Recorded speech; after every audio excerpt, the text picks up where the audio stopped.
Well, the third argument is an argument for design based upon the fine-tuning of the universe for life. And it goes something like this. Premise one, the fine-tuning of the universe for intelligent life is due to either physical necessity, chance, or design.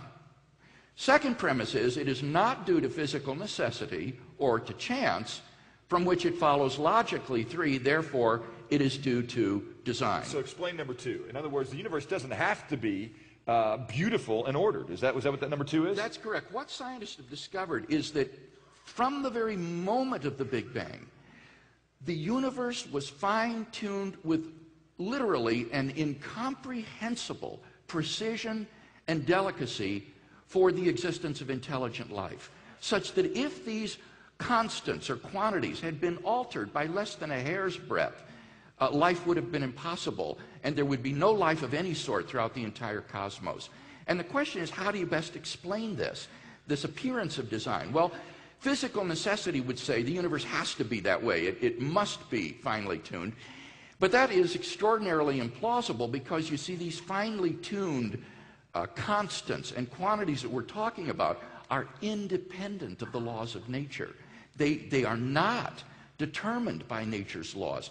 They're just arbitrarily put in at the beginning, inexplicably. So they're not physically necessary. Now somebody might say, well, it's just due to chance. It's just a lucky accident. But the problem with that alternative is that it has no appreciation of the fantastic odds that we're talking about here. For example, if the subatomic weak force had been altered by as little as 1 part out of 10 to the 100th power, that's 10 followed by 100 zeros, the universe would not have been life-permitting.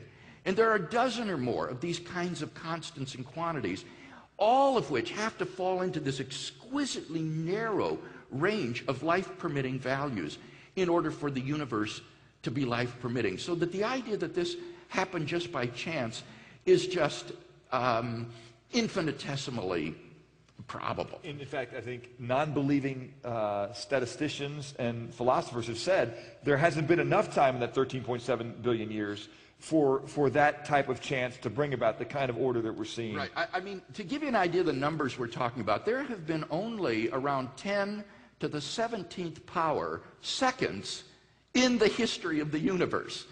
And now we're talking about odds like 1 out of 10 to the 100th power. And this is just one parameter, and there are, as I say, many of them.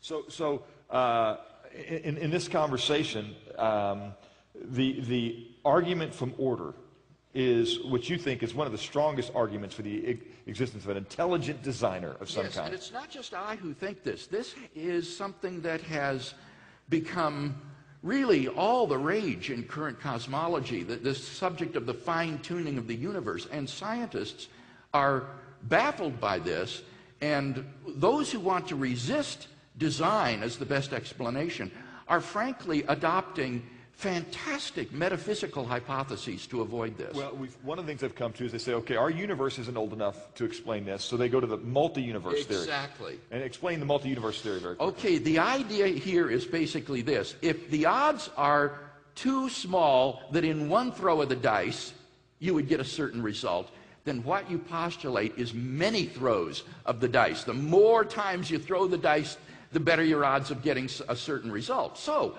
the idea is that in order for our universe to be explained by chance alone, what you do is you postulate an infinite number of other parallel universes, which are undetectable to us. We have no knowledge of them, no way of detecting them, but they are randomly ordered. All of the values of the constants and quantities appear somewhere in this world ensemble of universes.